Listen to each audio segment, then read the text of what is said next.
saya punya rangka batang seperti ini yang saya buat dia ini gitu misalnya. Oke, saya ingin tahu ini dan ini.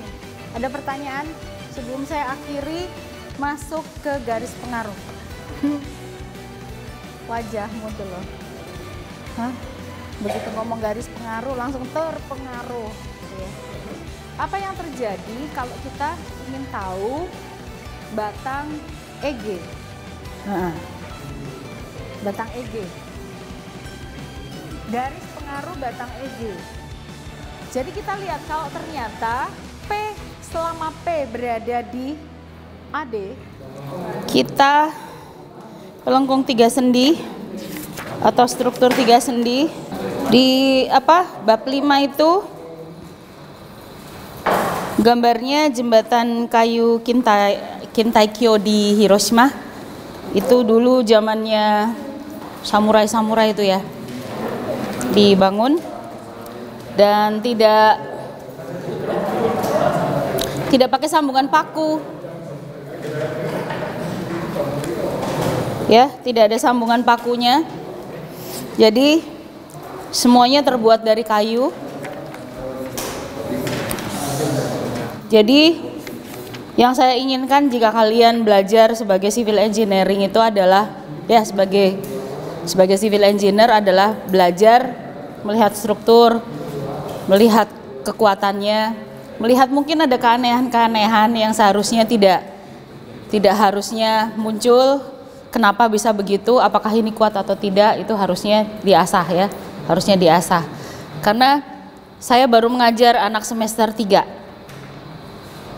Ngajar anak semester 3 barengan dengan mata kuliah semester ini. Semester kalian semester 1 kan ya? Semester 3. Pada saat saya menerangkan tentang retak misalnya, udah nggak paham. Retak itu kalau akibat lentur gimana? Retak itu akibat geser gimana? Yang ditanyakan tuh uang semua sebetulnya. Semuanya uang. Kita tahu kan? Karena lentur nih rusaknya begini, karena geser rusaknya begini. Perbaikannya harusnya begini dan itu bernilai uang sebetulnya. Dan sebetulnya mereka harusnya bisa jawab di semester ke-2. Lah kenapa anak semester 3 kok bertanya lagi? Semester 2 itu ngapain? Ya, jadi perhatikan apa yang kalian dapatkan setiap hari ini. Intinya itu adalah ilmu yang bisa kalian dapatkan, kalian sebarkan dan ikut juga rezeki di belakangnya. Nah, jadi nggak belajar semangat sipil, ya rezekinya ketinggalan, ya kan? Nah, rezekinya jadi ketinggalan. Jadi kenapa anak semester 2 yang harusnya sudah bisa belajar ini kira-kira kalau terjadi tarik begini sehingga retaknya begini. Ini kalau ternyata retaknya begini kelihatannya ini kegagalannya karena apa, itu sebenarnya bisa dipahami. Dan kenapa itu ditanyakan di semester 3 padahal kemarin semester 2 sudah dipelajari. Jadi sudah dipelajari terus kemudian dilupakan. Kemana rezekinya? Ya, rezeki ilmunya hilang apalagi rezeki duit ya. Nah, oke. Nanti saya akan menyampaikan tempat-tempat yang sudah saya kunjungi dan struktur-struktur menarik. Terutama kalau di Jepang itu jarang sekali kita temukan bangunan tua yang pakai paku, pakai metal. Jadi mereka lockingnya dengan menggunakan kuncian, ya, dikunci ya. Jadi seperti orang pakai main puzzle ya. Oke, termasuk juga di sini jembatan yang ditampilkan di bab 5 ini, ya. Oke, kita mulai dengan pelengkung 3 sendi. Mau portal dulu apa pelengkung dulu? Pelengkung dulu. Struktur pelengkung itu bisa kita lihat di ya. Terus kita lihat juga di macam-macam ya. Gitu kan? Kubah-kubah masa lalu ya, simbol-simbol keagamaan atau simbol-simbol kerajaan. Ya. Atau ada juga gini, ini terus ini gambar apa gitu. Singa atau apa, simbol-simbol kerajaan ya. Terus kemudian kita lihat di jalan, tapi bawahnya lengkung, terus ini air. Nah, ini bisa kapal yang atau perahu ya yang bisa bergerak ke sana menyusuri kanal misalnya ya, atau apa lagi yang melengkung? Hah? Terowongan ya. Pernah lihat terowongan di kota Ho Chi Minh? Serius, saya nggak bisa masuk. Iya, serius saya nggak bisa masuk. Itu zaman dulu Viet Cong ya, zaman perang saudara, kan mereka sebetulnya kan perang saudara ya. Perang saudara, itu terowongan itu dipakai untuk apa namanya, gerilya ya. Dan itu juga dipakai gerilya pada saat mereka akhirnya memenangkan apa pertempuran dengan tentara Amerika ya. Ya. Jadi Amerika tuh kalahnya di Vietnam. Ya. Tuh kan lubang kecil, benar-benar itu bisa keluar masuk itu manusia. Ya, kalau yang langsing kecil gitu ya, yang masa-masa semester 1, semester 2 gitu kan. Ya. Ya udah, kalau semester 7, semester 8 TA-nya nggak challenging, biasanya menggemuk. Ada saya bilang mahasiswa saya, loh bukannya kamu sekarang tinggal nulis aja. Saya nggak mau Bu, tidur di kos-kosan aja nanti saya gemuk. Jadi saya setiap hari datang ke kampus. Nah itu kecil banget itu lubangnya. Tahu-tahu kan keluar gitu tentara bercaping gitu kan, ngeri ya. Nah, langsung mati lah gitulah ceritanya. Nah jadi itu struktur pelengkung juga, walaupun mungkin dia tidak membuat dengan menggunakan beton. Terus tahu sumuran itu? Sumuran ya, dari beton kan? Nah, kan dimasukkan, padahal ada tekanan kan dari samping kan? Tujuannya adalah untuk mengalirkan air keluar kan, untuk menahan air keluar. Kan gini kan, nimba-nimba zaman dulu tuh, pakai nimba-nimba gitu kan? Nah, atau ditaruh pompa di atasnya biar airnya bisa keluar. Nah, sumuran yang dimasukkan ke dalam itu, konstruksi silinder itu dimasukkan ke dalam sampai beberapa meter, tentu saja dia mampu menahan tekanan dari samping-samping, padahal kan mengandung air itu kan.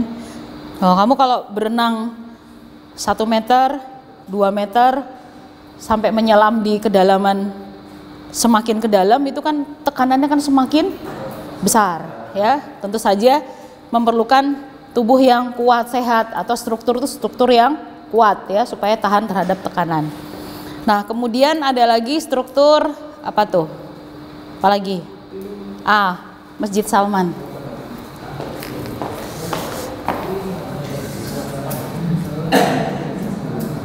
Kubahnya, ya itu kan juga melengkung ya. Ada yang begini, ada yang begini. Terus apa lagi? Waktu diresmikan Presiden Soekarno diberi nama Salman karena beliau mengatakan bahwa ada salah seorang sahabat Nabi yang sangat pintar yang disebut dengan Salman Al-Farisi. Nah, jadi diberikan nama Masjid Salman. Itu apa lagi? Apa lagi? Yang melengkung. Kubah. Pipa bawah tanah yang besar. Pipa. Itu sampai di bawah tanah sampai 30 meter. Nah, gorong-gorong atau micro tunnel.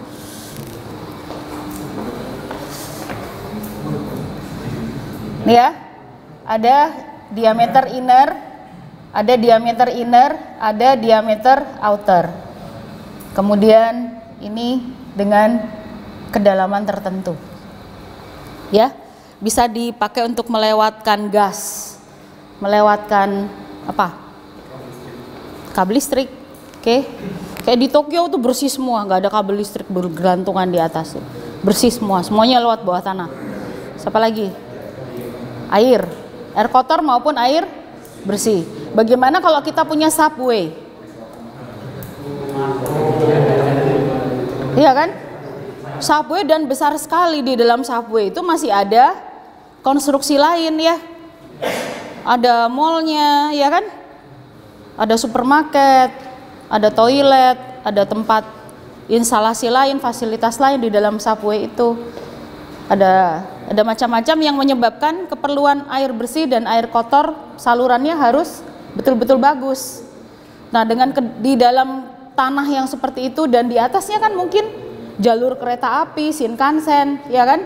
Atau jalur jalur bus trafik yang sangat padat, atau mungkin bangunan, ya, itu menyebabkan struktur yang ada di bawahnya harus kuat menahan tekanan, ya. Oke, nah sekarang ada struktur sederhana. 3 minggu yang lalu dia baru menetas. Bisa digoreng setengah mateng, bisa dibikin asin atau dibikin dadar, ya. Oke, pertanyaan saya, ayam itu mengeram berapa hari?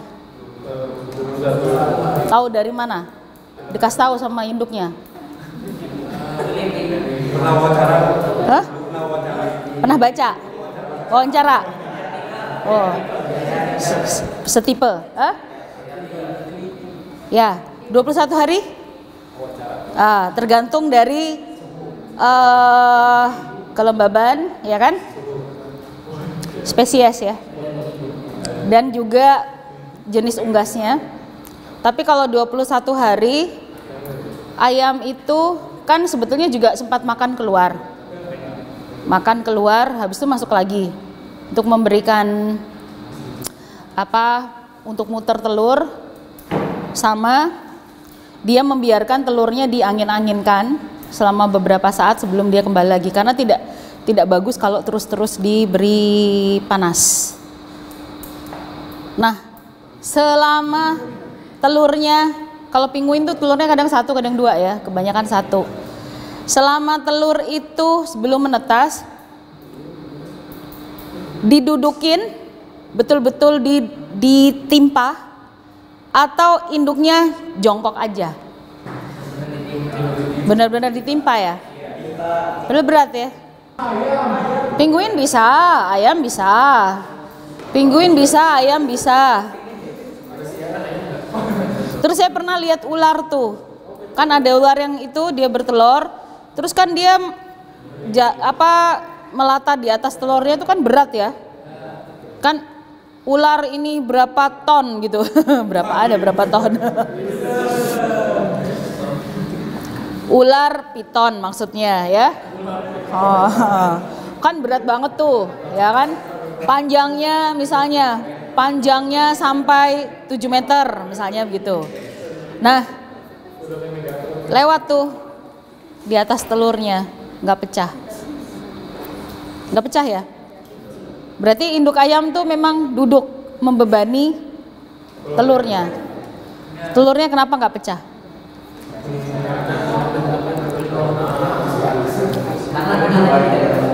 Hah? Berpikir baru ngomong. Mikir dulu baru ngomong, nggak asal ngomong. Coba. Saya kasih waktu 10 menit berpikir. Kepanjangan ya, 1 menit, setengah menit. Ilmu sipil itu berkaitan dengan ilmu alam ya. Kamu mimicking tuh, kamu meniru-niru alam untuk bikin struktur yang aman. Termasuk juga kaki ayam tuh, kecil banget tuh kaki ayam, padahal ayamnya besar. Bisa tuh menahan. Dan suatu saat telur itu dia pecah. Karena suatu saat telur itu harus menetaskan anak ayam.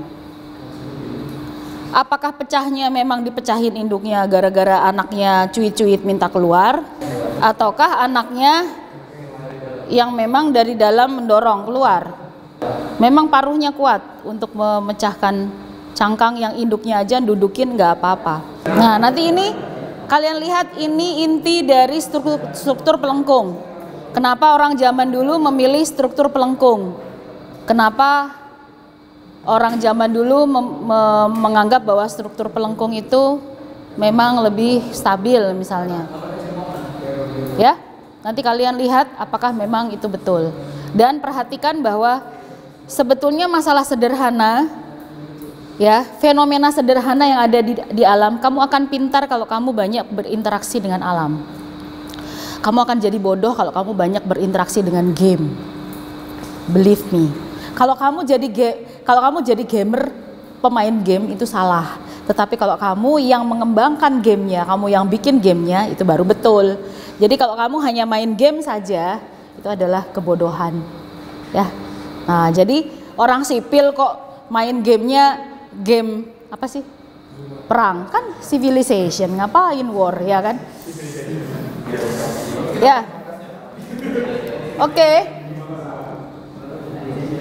Struktur yang sekarang mau kita pelajari adalah struktur pelengkung 3 sendi. Kenapa disebut 3 sendi? Sendinya ada 3. Nah, ini gimana cara menyelesaikannya? Sendinya itu ada di sini, dan di sini. Di sini saja 2 reaksi yang tidak diketahui. Di sini 2 reaksi yang tidak ketahui. Iya, kalau ini roll. Ya, kalau ini roll. Nah, tapi di sini ada sendi dan bukan Gerber ini. Bukan Gerber. Memang betul-betul ini sendi, dan sendi. Jadi di sini ada 2 unknown yang tidak diketahui. Di sini 2 unknown yang tidak ketahui. Total ada 4, kita cuman punya 3 persamaan keseimbangan, satunya gimana cara mencarinya?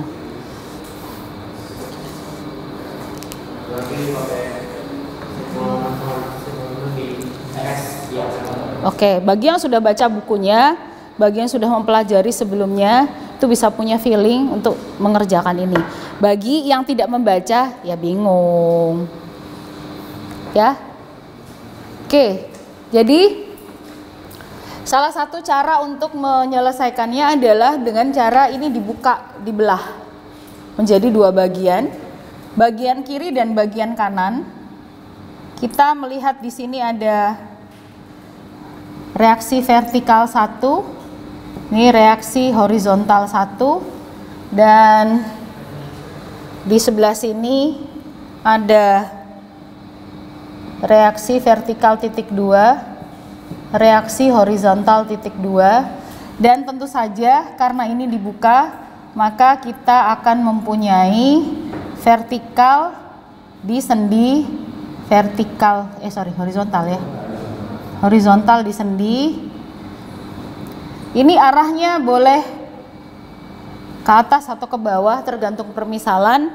Yang penting ini kalau digabungkan seimbang lagi karena aslinya di sini seimbang, nggak ada gaya. Di sini nggak ada gaya, maka total di sini akan menghasilkan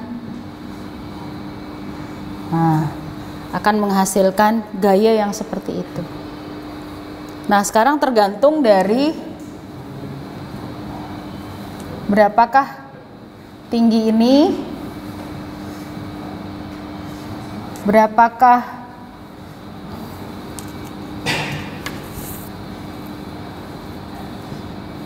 panjang bentang dari pelengkung ini, dan kita tinggal melihat di sini keseimbangan di setiap bagian. Nah, lihat di sini, kalau ternyata ini segaris, artinya tingginya sama, maka sebetulnya dengan sigma momen salah satu di titik 1 atau sigma momen di titik 2, minimal 1 reaksi perletakan dalam bentuk vertikal ketemu.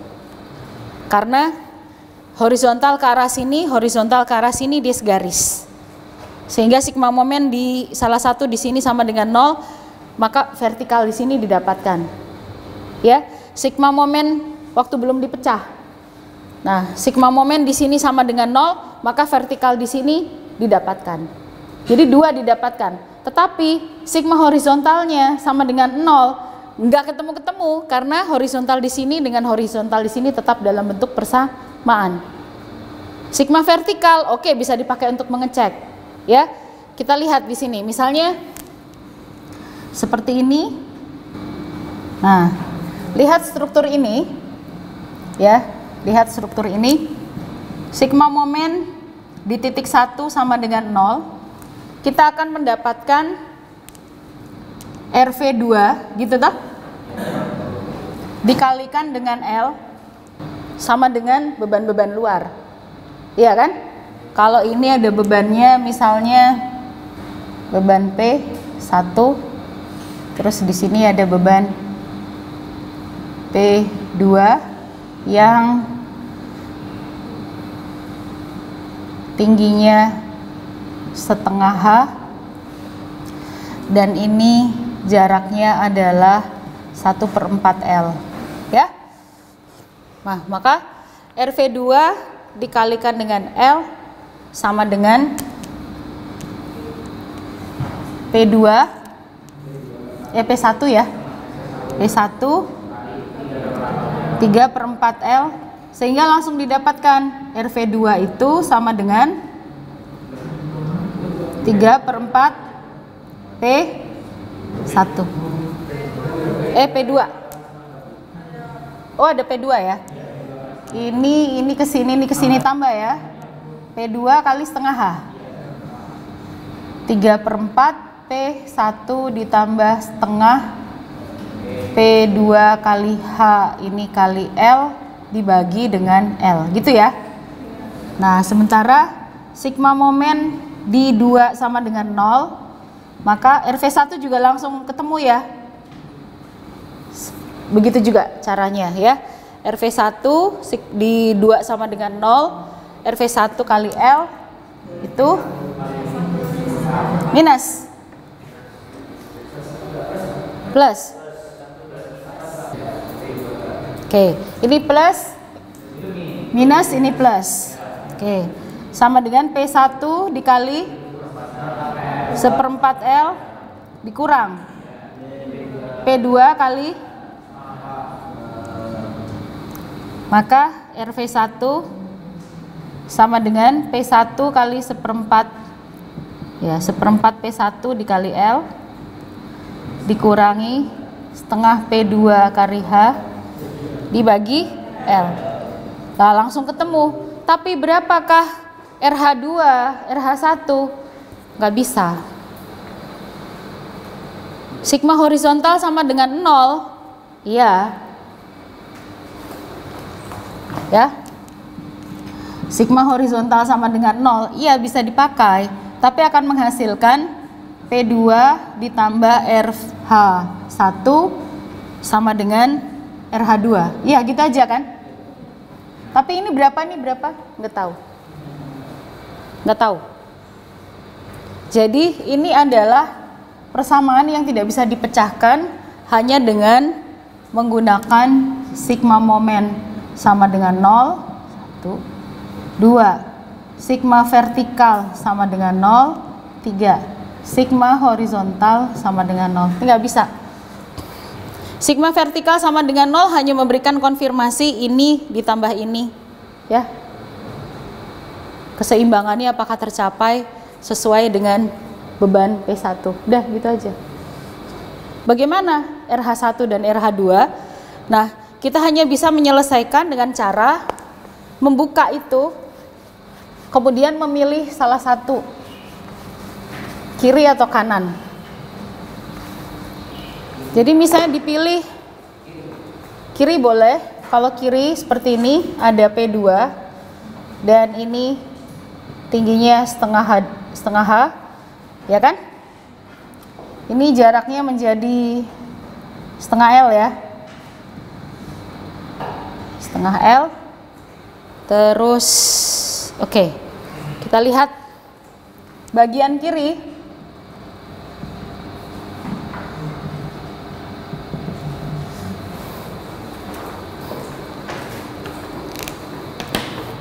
Ya, bagian kiri di sini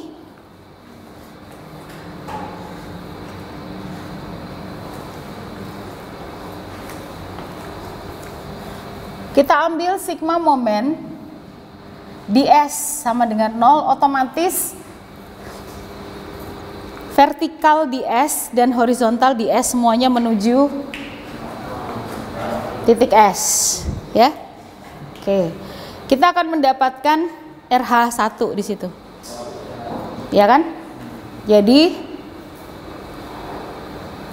R yang dicari ya, RH1 sama dengan kali berapa tuh? RH1 dikali dengan H sama dengan RV1 kali setengah L. Ada lagi minus, jadi RH1 sama dengan setengah RV L gini dikurangi P2 kali H dibagi H, dan ini bisa kita substitusi untuk mendapatkan berapakah ini RH2. Kemudian ceknya bagian kanan. Nah, sigma momen di S kanan sama dengan 0. Kita melihat yang ini.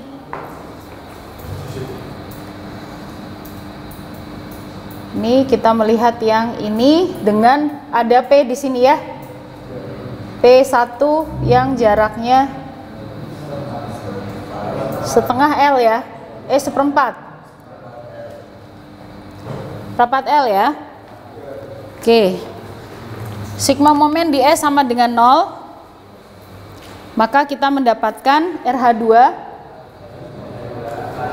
dikali dengan H sama dengan, apakah betul RV2 kali setengah L minus kali, maka RH2 sama dengan setengah RV2 kali L dikurangi seperempat P1 kali L dibagi H. Dan apakah ini betul? Kita cek dengan persamaan ini. Sampai sini ada pertanyaan? Atau bagian kiri mendapatkan RH1, bagian kanan mendapatkan RH2, terakhir dilakukan cek apakah sigma horizontal sama dengan 0.